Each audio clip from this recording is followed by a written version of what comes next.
Estou casado há mais de 40 anos. Você pode imaginar quanto tempo isso é? Nesse período, consegui excelentes resultados na carreira, nos relacionamentos e na vida em geral. Minha família estava bem e minha esposa Nicole não precisava de nada. Até que percebi coisas estranhas. Minha esposa me foi infiel. Mas o pior aqui é como ela mudou tudo. E acho que as terríveis consequências que ela enfrentou são justificadas. Agora vou contar a minha história. Devo admitir que, quando pensei no que aconteceu há exatamente um ano, na segunda-feira, minha pele estava arrepiada. Nicole, minha esposa, demonstrou o mesmo interesse pela vida íntima que eu quando nos aposentamos. Ela trabalhava como professora e eu trabalhava na polícia de transportes. É certo que talvez não fossemos tão apaixonados quanto os coelhos, mas no início fazíamos amor com frequência. Às vezes até várias vezes ao dia. Porém, naquela segunda-feira, um ano depois, a memória do nosso último momento íntimo havia caído no esquecimento. Nicole explicou meu óbvio tédio, que levou à depressão e subsequente letargia, pela falta de hobbies. Ao contrário do que ela acreditava, eu tinha um ponto de vista diferente. Minha depressão resultou da falta de intimidade. Suspeitei que ela pudesse ter um relacionamento em outro lugar e fiz uma pergunta intrigante. Se ela se absteve, por que ela não desejou como eu? E se ela iniciou um relacionamento, como e quando conseguiu? Naquela segunda-feira em particular, ela mencionou ter encontrado Silvia, uma antiga amiga de escola, na cidade para tomar um café. Cético, decidi segui-la. Ao observá-los em seu café favorito, tudo parecia rotineiro.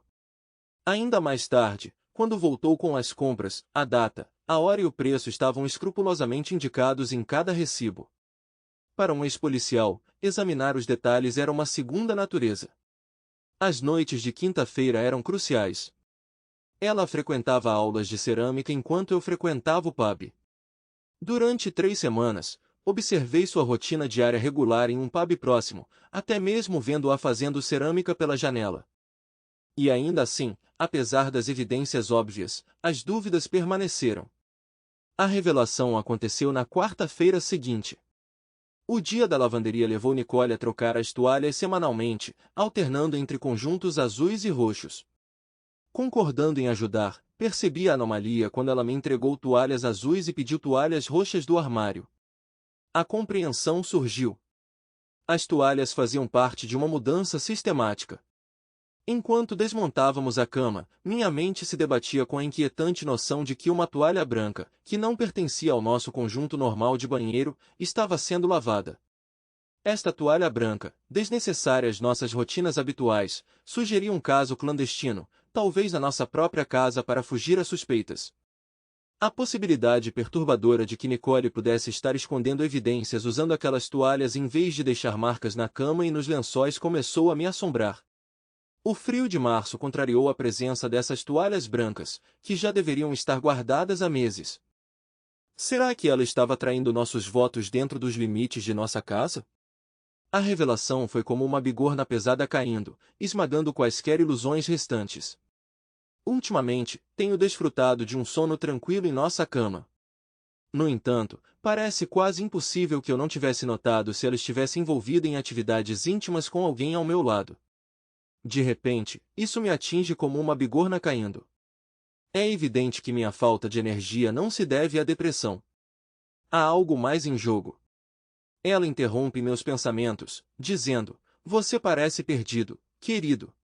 Eu respondo: estou apenas trabalhando em um quebra-cabeça mental que está me incomodando." Surpreendentemente, as coisas estão começando a fazer sentido agora. Ela aconselha casualmente: "É essencial manter a mente ativa antes de voltar ao livro e terminar o café." Decido manter meus pensamentos para mim mesmo, garantindo a ela que minha mente está realmente ativa. Reconstruí um possível cenário de crime em minha mente. A suspeita, ela, injeta uma dose de Rohypnol na vítima, e depois convida um amante desconhecido para um encontro secreto em casa. Agora tudo parece tão óbvio. Há cerca de 3 meses, nossa rotina mudou. Por volta das 20h50, ela me traz um pouco de uísque. Às 22h20, tomamos nossos comprimidos, um sedativo leve para dormir, estatinas para redução do colesterol e multivitaminas para nós dois. Ela afirma que tomar medicamentos antes de dormir aumenta a eficiência do sono. Faço uma nota mental para examinar meus comprimidos cuidadosamente quando a oportunidade se apresentar. Me perguntando para quem ela poderia ter ligado para entrar furtivamente em casa a essa hora, descarto a ideia de que poderia ter sido o vizinho chato da casa ao lado. O elenco de personagens deste mistério parece estar se expandindo, o que exige informações mais detalhadas. Sou Fred Brown, ex-inspetor Brown antes de se aposentar há 2 anos, aos 60 anos. Um revés na carreira me levou a ingressar na Polícia Britânica de Transportes, onde atuei como detetive-inspetor nos últimos 5 anos. Apesar dos meus esforços para me manter em forma, fui dominado pela letargia. No entanto, se as minhas suspeitas estiverem corretas, isso mudará em breve. Com 1,70 metros de altura, aprecio a honestidade e não gosto de trapacear. Nicole, minha esposa, tem cerca de 1,70 metros de altura, uma figura esbelta e graciosa, seios pequenos, longos cabelos escuros e olhos verdes. Nossos vizinhos são um casal de idosos à direita, que raramente é visto, e Kimberly e o aparentemente desagradável Billy, à esquerda. Embora Nicole insista que Billy é uma pessoa maravilhosa, eu o vejo de forma diferente. Julia, que é perfeita, perdeu o primeiro marido para o câncer e vive com um idiota há 5 anos. Tenho uma teoria plausível sobre quem, como e onde, mas não tenho provas concretas. A situação da pílula permanece um mistério, mas continuo a viver nos meus próprios termos. Na quinta-feira à noite, Nicole, como sempre, sai para as aulas de cerâmica às 18h e retorna por volta das 19h30. Às 9h30, logo depois que ela saiu, peguei rapidamente um par de luvas de agulha em uma caixa na garagem. Comecei a vasculhar minha casa, sem saber exatamente o que estava procurando. Algo inusitado, talvez um elemento que não tinha lugar no nosso dia a dia. Muitas vezes notamos inconsistências, mas ao conduzir uma investigação minuciosa, mesmo as menores esquisitices, inclusive as mundanas, podem sugerir uma solução. Meu foco inicial foi nas pílulas que ela me deu como vitaminas. Suspeitando que se tratavam de sedativos prescritos a ela, minhas suspeitas foram confirmadas quando li o folheto que acompanhava alertando contra o consumo de álcool. Na manhã seguinte à minha recusa em tomá-los, senti-me rejuvenescido. Nas horas seguintes, vasculhei cuidadosamente todos os cômodos, certificando-me de que não havia mais vestígios da minha pesquisa. Não encontrei sinais óbvios de intimidade nos quartos de hóspedes. Lençóis limpos que pareciam recém-passados, embora eu soubesse que não tinham sido lavados recentemente, ou seja, não utilizados. Infelizmente, também não havia sinais de traição em nosso quarto, o que aumentou minha decepção. No entanto, a embalagem dourada que encontrei de uma camisinha com nervuras escondida em uma espreguiçadeira nos fundos da casa revelou a verdade. Não era uma marca que eu já tivesse usado. A compreensão me atingiu. Eles estavam fazendo sexo no sofá, usando uma toalha para esconder as provas.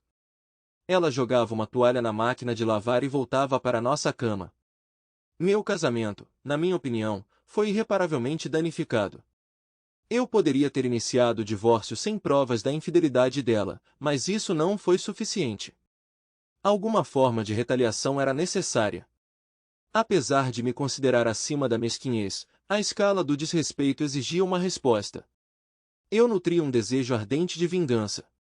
Nos dias seguintes, fiquei sentado em silêncio, planejando minha estratégia, e percebi como minha esposa era indiferente ao meu humor pensando nisso, me vi sentindo a mesma apatia por ela.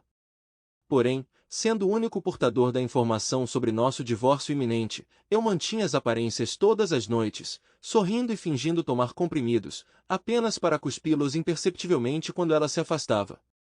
Uma noite, à meia-noite, perturbado pela vibração do telefone dela, fingi estar dormindo quando ela saiu da cama e saiu do nosso quarto.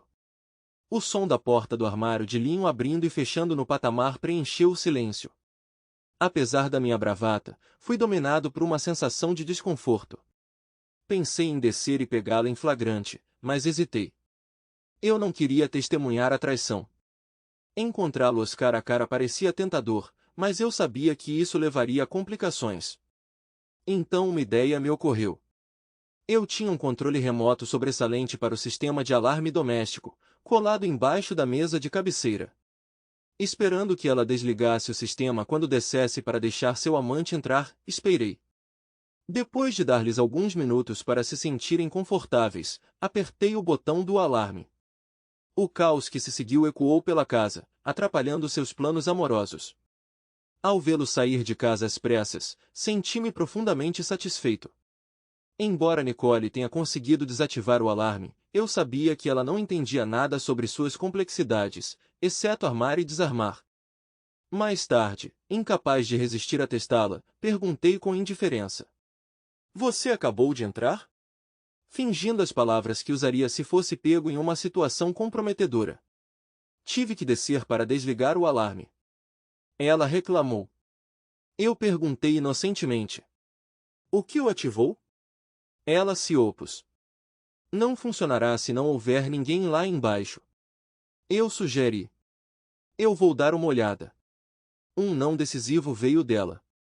Ela sabia que tentar descer no meu estado atual resultaria em chamar uma ambulância ou coisa pior. Ela foi inteligente o suficiente para perceber as possíveis complicações. No final, ela me disse que já havia ligado o alarme, verificado todas as portas e janelas e me mandado dormir. Eu cumpri e aproveitei um fim de semana tranquilo. Ao longo do fim de semana, Nicole conseguiu manter a compostura. Porém, durante o banho, passei momentos de ansiedade lendo mensagens de texto em seu telefone. Eu tinha configurado a tela de bloqueio com sua senha de backup, sabendo que a arrogância deles levaria a um encontro marcado à meia-noite de terça-feira. Na noite de domingo, eles haviam se recuperado do trauma da noite de sábado e concordaram em se encontrar na terça-feira às 11h30. Isso funcionou perfeitamente para o meu plano. Eu precisava falar com Kimberly primeiro na segunda-feira, esperando que ela trabalhasse em casa. Felizmente, ela estava. "Olá, Fred." Ela cumprimentou com um sorriso doce enquanto abria a porta. O sorriso desapareceu quando ela viu minha expressão séria. Preocupada, ela perguntou: "Algo aconteceu? Você parece tão sério." "Sinto muito, mas precisamos conversar e não temos muito tempo." Eu respondi. Ela concordou em se encontrar perto da biblioteca às 14h30 e eu lhe dei uma breve visão geral da situação. Kimberly ficou chocado e expressou sua frustração com as ações de Billy. "Quão bravo você está?" Eu perguntei, cauteloso para não lhes causar dor indevida. Kimberly concordou com o sentimento e expressou seu desejo de machucá-los, mas não excessivamente. Propus um plano e ela concordou. Ela gostou da ideia de se tornarem vítimas e deixarem a polícia lidar com seus crimes. Ao nos separarmos, informei-a de que a polícia poderia perguntar sobre nossa última conversa e decidimos nos ater à história sobre um cabo sobressalente para a impressora. Nos dias seguintes, passei um tempo a sós com Kimberly, aprendendo a apreciar sua beleza, sua inteligência e seu espírito vingativo. Compartilhei com ela meu plano simples e fácil de implementar e ela concordou em pensar sobre isso. Na terça-feira, enquanto limpava minha garagem, notei sinais de que Nicole estava se preparando para outro encontro na minha casa. Abstive-me de entrar em contato com Kimberly, garantindo que tudo parecesse normal. Naquela noite, Nicole me trouxe um copo grande de uísque e comprimidos. Fingi engoli-los, garantindo que meu teste toxicológico seria consistente. Por volta das 10h30, fingi cansaço e fui para a cama, me preparando para o desenrolar dos acontecimentos de terça-feira. Adormeci pensando por que ela achava aceitável me tratar dessa maneira, depois de quase 4 décadas e 2 filhos. Ela não apenas me traiu, mas o fez sob nosso próprio teto, depois de me drogar com sedativos. Parecia sem coração. Cerca de 15 minutos depois, percebi que ela estava se deitando na cama e decidi fingir que estava sem vida. Depois de me verificar, ela foi ao banheiro e pude ouvir o chuveiro ligado.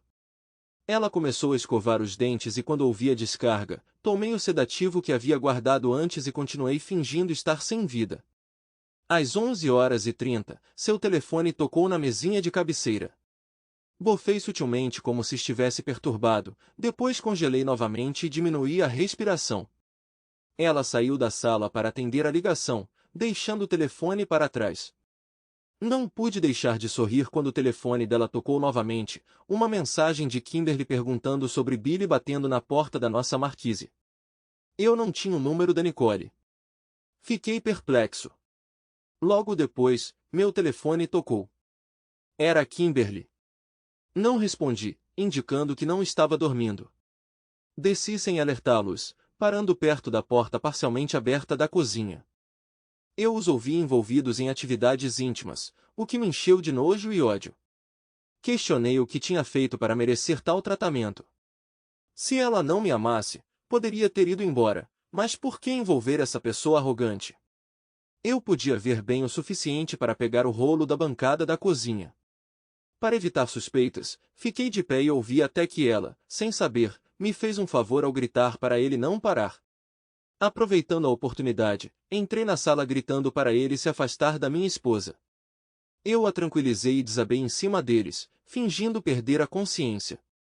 As drogas funcionaram como esperado e minha pretensão tornou-se realidade.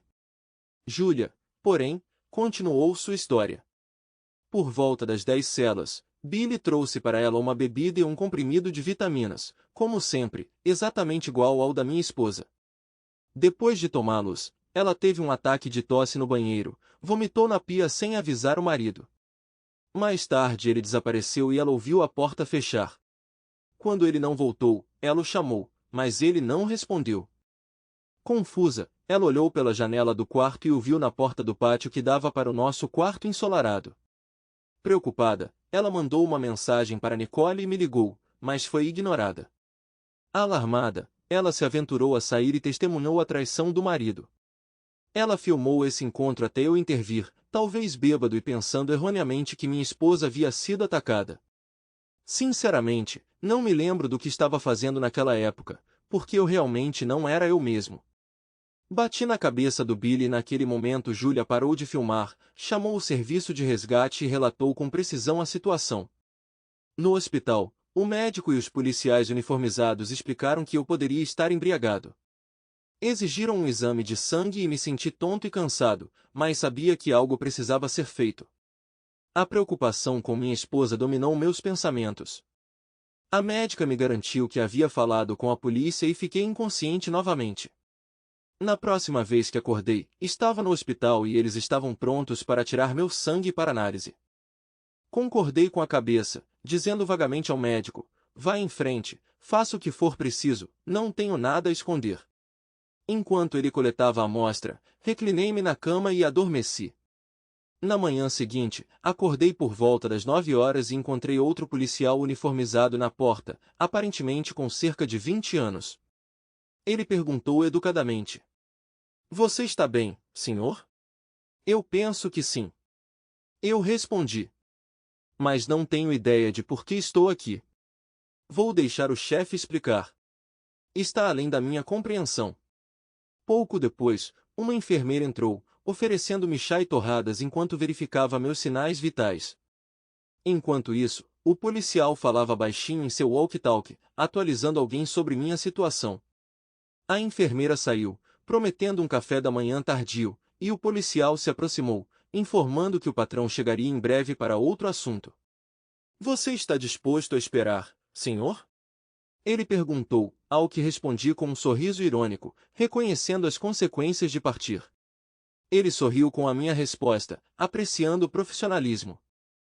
Mais tarde, quando conversávamos durante o café da manhã e tomando cerveja, discutindo o fraco desempenho da Inglaterra no segundo lugar na Austrália, ele mencionou que o chefe chegaria em breve. Na sala de interrogatório da delegacia, descobri que havia sido preso sob suspeita de agressão que causou lesões corporais reais. O investigador, apresentando-se, repetiu a severidade da acusação, certificando-se de que eu estava ciente das possíveis consequências.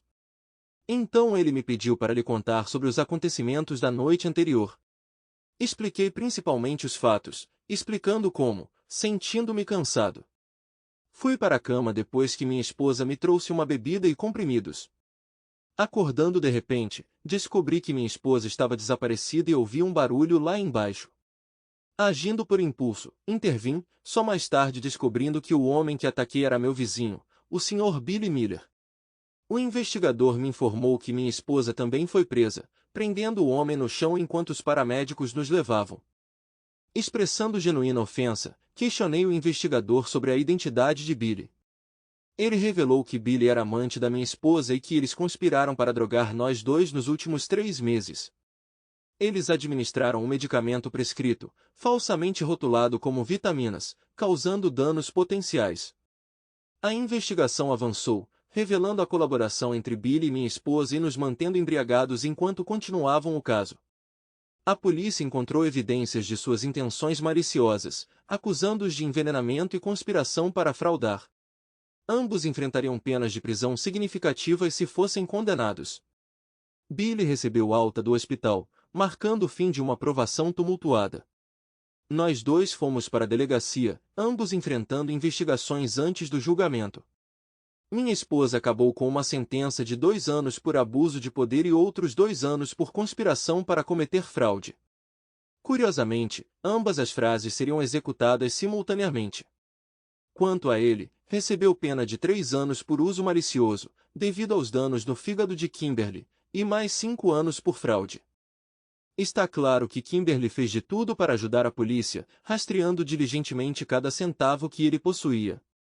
Surpreendentemente, havia uma fresta de esperança para ele. Os médicos do serviço penitenciário expressaram confiança de que seu discurso voltaria ao normal após a libertação. No entanto, só se poderia especular sobre as suas futuras perspectivas de emprego, considerando que a polícia confiscou a maior parte dos seus bens ao abrigo da lei dos produtos do crime.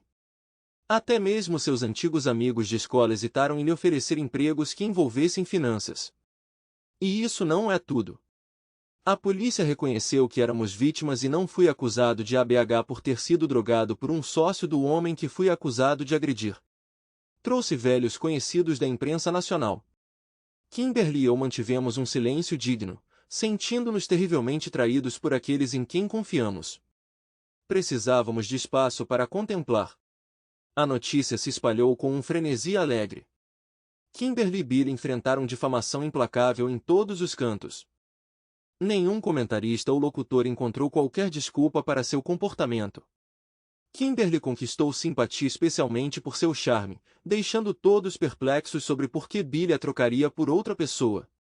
Nossos 2 filhos compareceram ao tribunal durante todo o processo. Não pude sentar-me com eles até testemunhar e ser libertado. Meu tempo no banco das testemunhas durou apenas 20 minutos, durante os quais especialistas forenses apresentaram depoimentos ofensivos, incluindo exames de sangue, danos ao fígado de Kimberly, recipientes de vitaminas, mensagens de texto e devidas diligências financeiras. As revelações em seus SMS quase admitiam tudo. Apesar de sua crença inicial em sua inteligência, a verdade veio à tona no tribunal. Minha filha cortou relações com a mãe, escrevendo uma carta na prisão, proibindo qualquer contato por ser uma envenenadora condenada. Meu filho, profundamente emocionado, perguntou se eu me importaria se ele a visitasse na prisão para ouvir sua opinião. Aconselhei-o a ir, avisando-o para estar preparado para a decepção. Algumas semanas depois ele ligou, confirmando sua decepção. Kimberly atribuiu suas ações à influência de um idiota que a seduziu enquanto ela estava vulnerável. Ela transferiu a culpa, retratando-se como vítima de manipulação. Kimberly perdeu dignidade, reputação, marido, filha, filho e netos devido ao seu caso com um estelionatário. Eu me divorciei dela durante a investigação, vendendo a casa e derrotando equitativamente nossa propriedade. Ela teve que pagar um advogado para sua defesa, e eu entrei com uma ação de danos pessoais contra ela por trauma emocional causado por sua administração maliciosa. Quando fosse libertada, ela receberia a pensão e não muito mais. Kimberly se divorciou de Billy, que esperava metade de sua casa, apenas para perceber que ela havia sido depositada em confiança para seus gêmeos com seu primeiro marido. Ela manteve o direito de ocupá-lo enquanto Billy enfrentava um futuro incerto. Kimberly e eu suportamos o escrutínio público, retratando-nos como vítimas infelizes de 2 cônjuges igualmente desprezíveis. Quando a pressão da mídia se tornou insuportável, fiz uma pausa numa vila isolada no sul da França. Kimberly visitou uma amiga em uma vila semelhante. A confiança se desenvolveu entre nós, evoluindo da amizade para o amor. Eventualmente, fui morar com Kimberly e nos tornamos parceiros de vida. Nossos filhos e netos formaram um vínculo estreito e Kimberly e eu valorizamos nosso relacionamento. Começando esta história com minha frustração pela falta de intimidade, Kimberly se ofereceu para compensar o que seu marido havia tirado de mim. A dívida foi paga integralmente naquela primeira semana na França. Kimberly provou ser uma parceira apaixonada e fiquei maravilhado ao ver como o idiota pôde trocá-la por alguém tão simples como Nicole. Agora tomamos as vitaminas certas todas as noites e Kimberly parou de beber para ajudar na cura do fígado. Também desisti, querendo viver o máximo possível com ela ao meu lado. Mencionei anteriormente a beleza, inteligência e espírito vingativo de Kimberly, meio de brincadeira. Agora é a verdade absoluta. Ela perdeu o marido para o câncer, criou 2 filhos sozinha e enfrentou a traição, mas consegue amar de todo o coração, abraçando todas as minhas deficiências. Você,